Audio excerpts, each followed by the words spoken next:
ምን አለኝ ብለነው ደጃፌን ምትመታ? እኔ ደካማ ነኝ አንተ ቅዱስ ጌታ። ከእንግዲህ አላረስም ምንጣፌን በእንባ እንጦላይቴን ከፍተህ በምሕረትህ ግባ።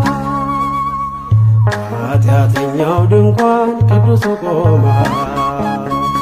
ልጄ የት ነው ብለህ እኔን ፈልገሃል። አንተ ስላለኝ መከራዬ ለእኔ ያደረከው ብዙ ነው ጌታዬ።